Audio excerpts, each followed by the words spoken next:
What do people believe about the book of Galatians? What is being spoken of by Paul?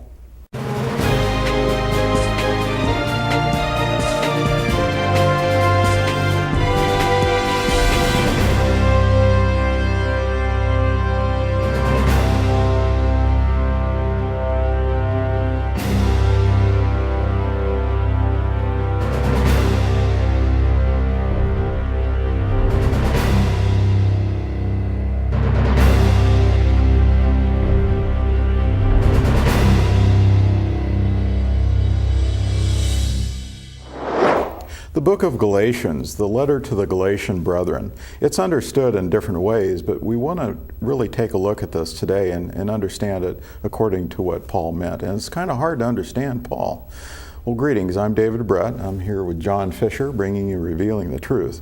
In fact, Peter says that Paul is hard to understand, and he says concerning looking for a new heaven and a new earth, which we are, he says in verse 14 of 2 Peter 3, "Therefore, beloved, since you look for these things, be diligent to be found by him in peace, spotless and blameless." And of course, the Messiah was sinless. He did not sin. He did not break Yahweh's instructions. Verse 15, "And regard the patience of our Master as salvation, just as also our beloved brother Paul, according to the wisdom given to him, wrote to you. And also in his letters, speaking of," well, in fact, it says in all of his letters, "speaking in them of such things, in which are some things hard to understand, which the untaught and the unstable distort as they do the rest of the Scriptures to their own destruction. You therefore, brethren, knowing this beforehand, be on your guard, so that you are not carried away by the error of unprincipled men and fall from your own steadfast." Now, the word unprincipled here, this is given in the New American Standard Bible, is basically a thesmos, and it's Strong's 113, and it means, well, it's translated in the King James as wickedness. It is a word meaning breaking through the restraint of the law, according to Strong's. It's lawlessness. It's breaking the law. These men are using Paul's writings to justify law breaking. So with this understanding and the fact that he is teaching about the Messiah, he talks about the evangel of the Messiah starting out in Galatians. How do we understand this? What did the Messiah come to do for us? Did he not come to give us forgiveness of sins, of previous sins, I should say?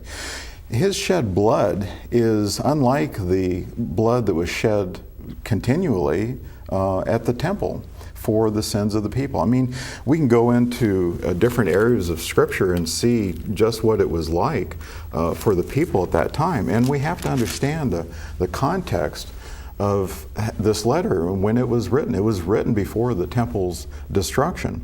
And we find in Leviticus 12, for example, "Then Yahweh spoke to Moses, saying, Speak to the sons of Israel, saying, When a woman gives birth and bears a male child, then she shall be unclean for 7 days, as in the days of her menstruation she shall be unclean.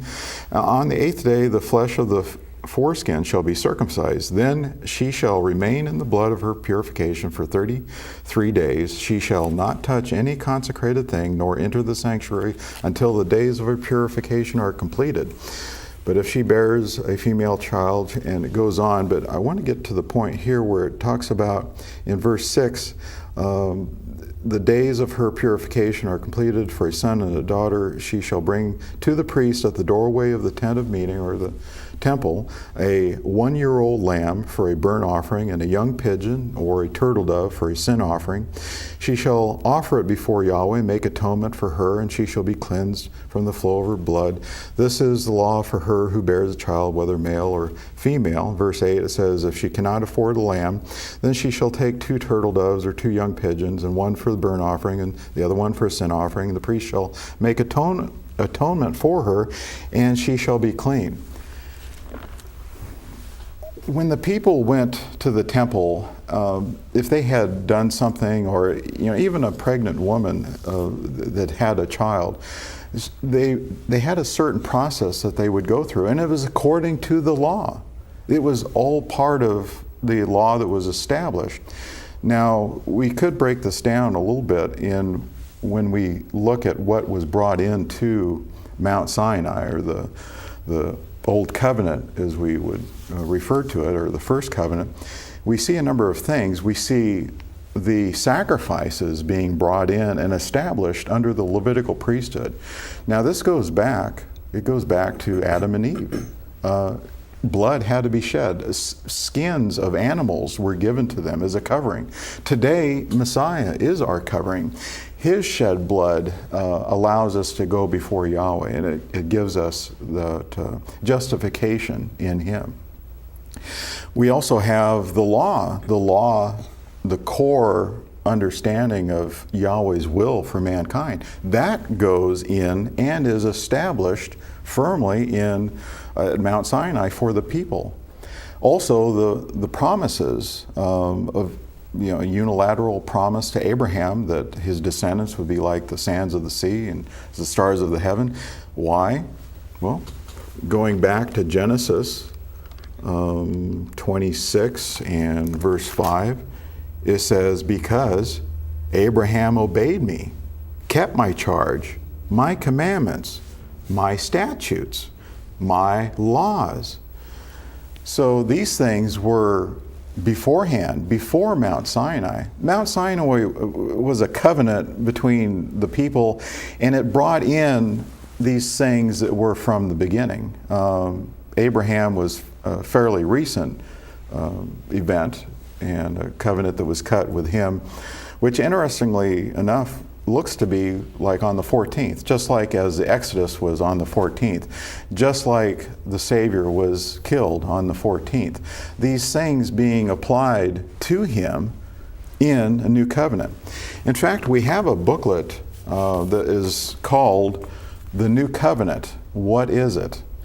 I think a lot of people misunderstand what the new covenant is, what it's for, and why we need to be in this new covenant so that we don't have to try to justify ourselves before Yahweh with some other means, some other shed blood of animals and burnt offerings, these type of things. And the purification rites that also occurred during the temple time, those things were for the people to be able to approach the Father and His throne. Yeah. But we find that we are able to do this through the Messiah.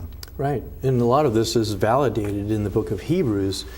And in one portion of Hebrews, it's an exact copy of what Jeremiah says in chapter 31, beginning at verse 31, about the new covenant. It reads, behold, the days are coming, says Yahweh, when I will make a new covenant with the house of Israel and with the house of Judah. And these are important words here because it's speaking of also the prophecy made by Ezekiel and Isaiah and other prophets about the house of Judah and the house of Israel, house of Ephraim, house of Joseph, coming together in one in the hand of Yahweh. So he's speaking to all of Israel, and that's the covenant is for. The new covenant is for all of Israel. Verse 32, not according to the covenant that I made with their fathers in the day that I took them by the hand to lead them out of the land of Egypt, my covenant with them, which they broke, my covenant which they broke, though I was a husband to them, says Yahweh. If He's the husband, then who's the bride? Israel. And it's Israel that broke the covenant. Both the house of Israel and the house of Judah both broke the covenant, and they were both scattered.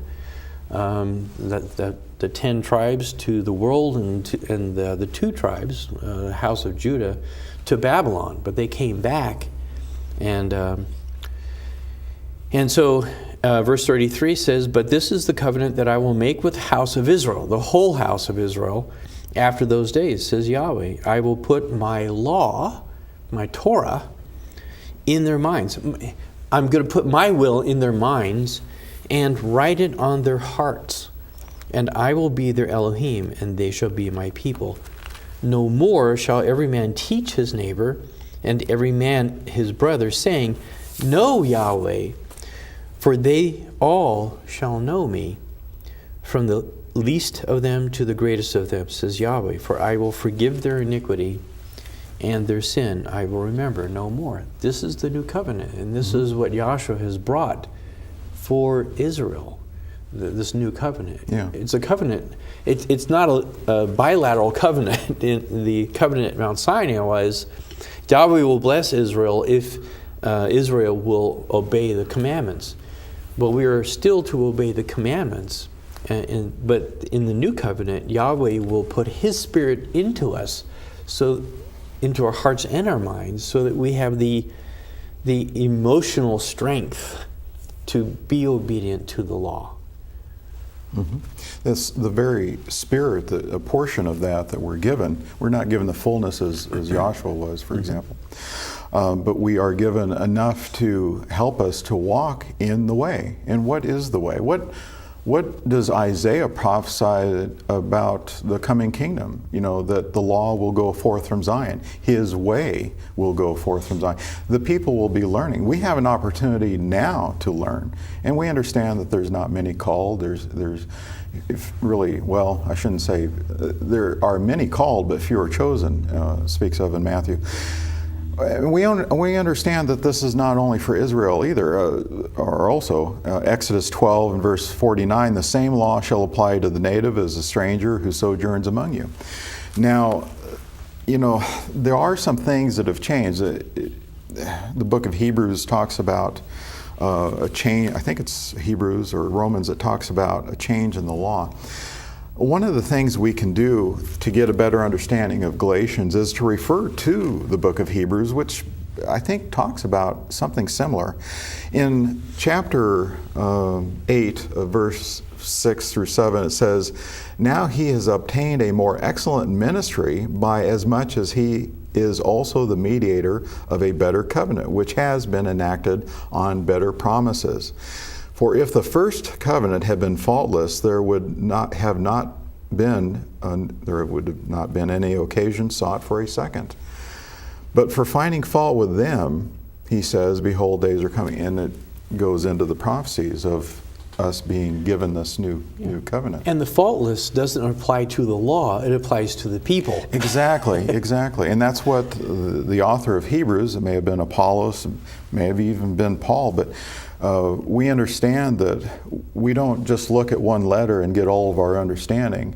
What Peter brought out in 2 Peter chapter 3 is the fact that these lawless men twist Paul's writings as they do the rest of the scriptures. So we have to have a good understanding of the Word and understand what Yahweh is doing today. Now, the book of Galatians is evidently dealing with men who came in and said that to be saved, you have to be physically circumcised and obey all the law. But we find that all the law does not have to be obeyed in Messiah. Or maybe I shouldn't say it doesn't have to be obeyed. It is transferred into a different way for us. We receive not a physical circumcision as a sign of the previous covenant. We receive a circumcision without physical hands. We receive a circumcision of the heart once the Spirit is provided for us in this new covenant. And there are some other things that have changed. The sacrifices, purification, there is one baptism and one immersion, we find. Did you know that the words immortal and soul are never found together in the Bible? Did you know that the Bible teaches the soul that sins will die? The fact is, the idea of an immortal soul is man's idea. The Bible, however, does teach of a resurrection from the dead. To learn more, request your free mini-study entitled, Do You Have an Immortal Soul? Write to YAIY 2963 County Road 233, Kingdom City, Missouri 65262, or visit us online at yaiy.org. You may also call toll-free 1877 642 4101. If we were just to be handed a New Testament, for example, and we were to only read the book of Galatians, we might have the understanding that, yeah, we don't have to be obedient to the law. We don't have to do that, but that doesn't make sense when we know why the Spirit was given to us in the first place. Why was the Spirit given to us? Well, John, you referred back to Jeremiah 31. Yeah. 31. There's also Ezekiel 36, I believe, that talks about why or what Yahweh is doing. And so we need to understand the scriptures to be able to understand what Yahweh is doing. He says in Ezekiel 36 and verse 26, "Moreover, I will give you a new heart and put a new spirit within you, and I will remove the heart of stone from your flesh and give you a heart of flesh." Now this is very flowery language, a heart of stone. It's unpliable, it's not really workable, it's kind of set in its own ways. Right. Yahweh is saying He's going to give us a spirit that's going to change our heart. We're going to become new, we're going to become different, a new creature. Verse 27, "I will put my spirit within you and cause you to walk in my statutes, and you will be careful to observe my ordinances." Now this goes back to what Peter was saying. Since we're looking for a new heaven and a new earth, a spiritual realm, why would we want to not be spotless and blameless? We are to indeed walk in the Master's footsteps, and the Master never sinned. He never, not once, sinned. So He became a spotless and blameless lamb. And as the Spirit works with us, as we are maturing, and as Messiah matures in us, we become better and better at doing Yahweh's will, essentially.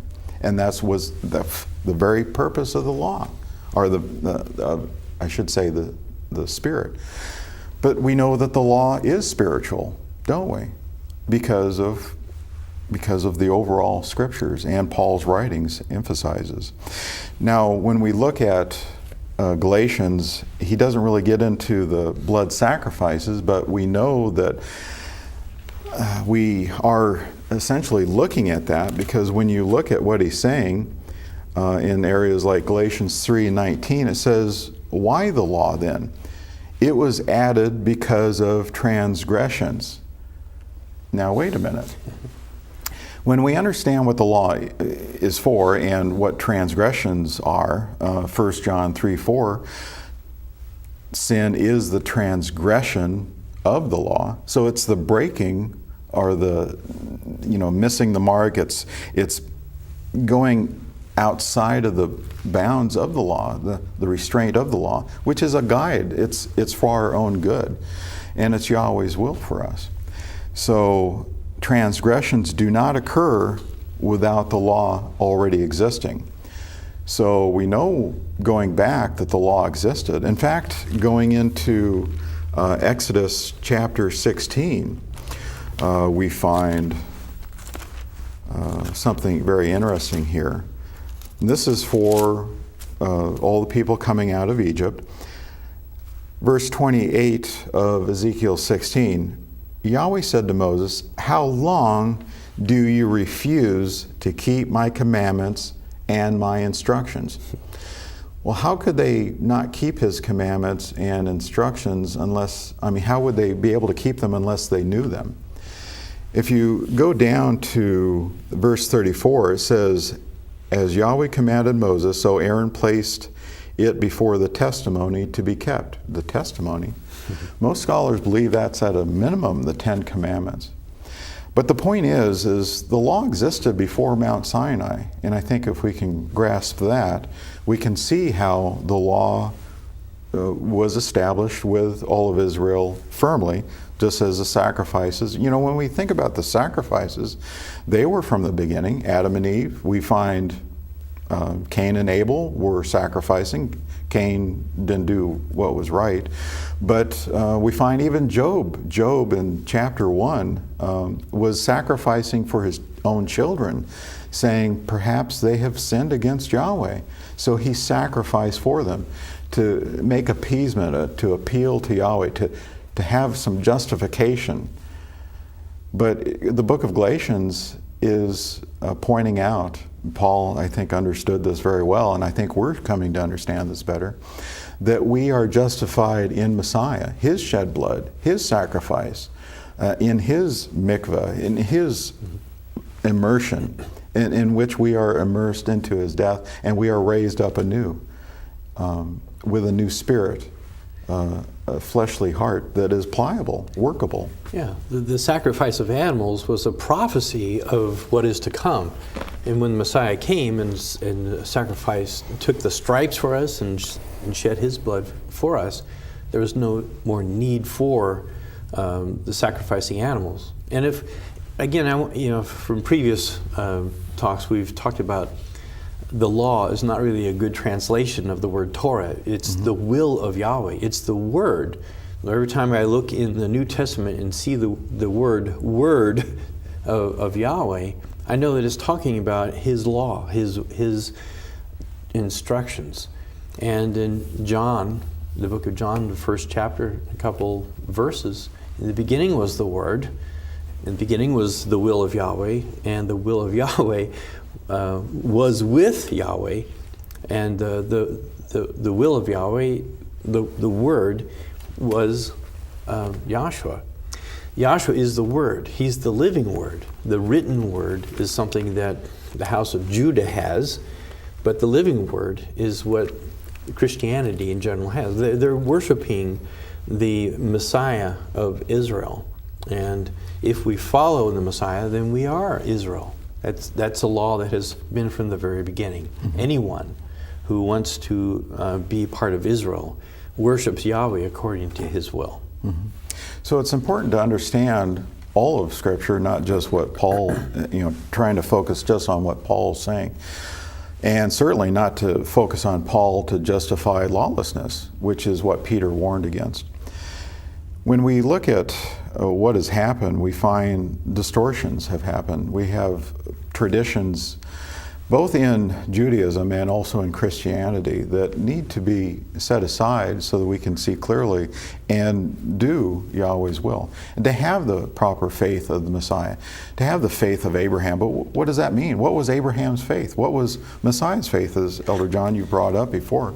It was simply obedience to the Father and doing His will. Now, when we look at and consider, the law that was added, we even find Noah, had his instructions were to add, 2 by 2, but then also 7 pairs of clean animals versus just a pair of unclean animals. And with that, what did Noah do after they went onto dry land? He set up an altar. He gave sacrifices. So, this was a big part of the culture back when Paul was writing to the Galatians. A number of sacrifices were being done on a daily basis. But notice what the book of Hebrews talks about. It seems to clarify more of what Paul understood and what the people should have understood. In verse 1 of 10, it says, "For the law, since it has only a shadow of the good things to come and not the very form of things, can never by the same sacrifices which they offer continually, year by year, make perfect those who draw near." So when Paul is emphasizing justification in Messiah, we're talking about just that, not through the law, but through the Messiah. But why did the Messiah come? To forgive us of the death penalty which breaking the law presents and is in all of us, unless we are now in the Messiah. We have forgiveness of sins. And we also have His shed blood, which we no longer need to sacrifice in that way. We sacrifice from our lips, giving praise and thanksgiving to Yahweh on a daily basis. But no longer are we to go back to sacrifices on a daily basis to try to be justified or to offer up sacrifices to Yahweh. Yeah, we've been set free, but free from what? Free from the law? No, we're not free from the law. We're free from the penalty of the law if we are obedient. That's a great misunderstanding that many people have. We're not free from the law. Right. In fact, Paul talks about being a slave to the Messiah and who obeyed the law. Yeah. So, our freedom is freedom from the penalty of death. And to walk in liberty is to walk in Yahweh's ways. Hebrews 10, continuing, it says, verse 2, otherwise would they not have ceased to be offered, because the worshippers, having once been cleansed, would no longer have had consciousness of sins. But in those sacrifices there is a reminder of sins year by year. For it is impossible for the blood of bulls and goats to take away sins. And, when we look at other areas of Hebrews, Hebrews 7, Verse 11, for example, now if perfection was through the Levitical priesthood, for on the basis of it the people received the law. These were the high priest was like a mediator. The priests themselves were like mediators. In Young's literal translation, I think he came to Galatians 4:2, says, and he is under guardians and managers until a date set by the Father. That goes back to this, why he maybe put through mediator and the agency of mediators in verse 19 of Galatians 3. But nevertheless, we see a connection when we put these scriptures together and understand the history and understand what other authors of the New Testament writings understood. And we find that indeed the law is usually associated with the sacrifices, the Levitical priesthood, these type of things. But we understand that we don't have to do these things today. That is the sacrifices, the blood sacrifices. And the circumcision that we need is one of the heart, not of the flesh. Paul warned that if you receive physical circumcision, the Messiah is not going to be of use to you. So it's very important what he's bringing out. And some of the points that we do see is that the evangel, or the good news of Messiah, is paramount. This is what Paul brings out in the beginning. In fact, he says he gave himself for our sins in verse 4. And it continues and goes through some other areas. Yahshua has broke down the wall of partition between Jew and Gentile, making them one, which is another prophecy we find in Ezekiel. Chapter 37 or 38, the two sticks in Ezekiel's hand. 37. So we find that things are being fulfilled in Messiah. Now we do have a CD and also a DVD available of the Book of Galatians, which will go into much further detail. And at your leisure, you can listen to these or watch them.